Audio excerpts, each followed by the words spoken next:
गरीबी की समस्या हमारे देश में नई नहीं है।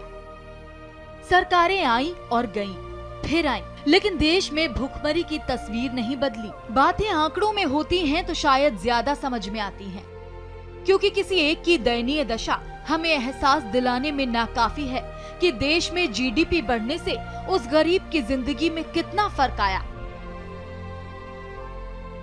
जिसे 2 जून की रोटी के संघर्ष में सालों बीत जाते हैं। तो चलिए आंकड़ों में ही समझाते हैं आपको। ग्लोबल हंगर इंडेक्स के आंकड़ों के मुताबिक भारत में हर रोज 19 करोड़ लोग भूखे पेट सोने को मजबूर हैं। लेकिन राहत की बात यह है कि हमारे देश को इस सूची में 53वां स्थान मिला है, जो कि पिछली बार 63वां था। ये आंकड़े राहत देते हैं या उस सच को दिखाते हैं जिसे आज तक बदला नहीं जा सका। लोकतंत्र का कोई स्तंभ इस तस्वीर को नहीं बदल सका।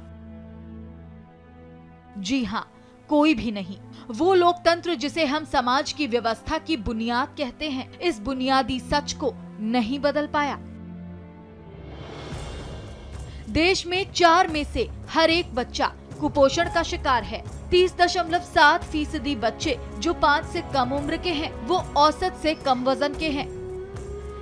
तो 3000 बच्चे रोज कुपोषण से पैदा होने वाली बीमारियों के कारण मरते हैं। 58% बच्चों की ग्रोथ भारत में 2 साल से कम उम्र में रुक जाती है। आंकड़ों के मुताबिक भारत में नवजात शिशुओं की मौत 30% होती है। 24% दुनिया भर में 5 साल से कम उम्र में मरने वाले बच्चों में भारत का हिस्सा है।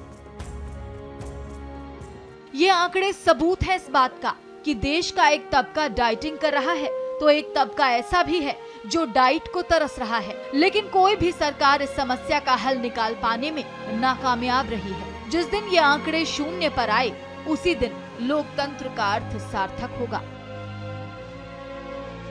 Neha Tiwari Singh, VIP news.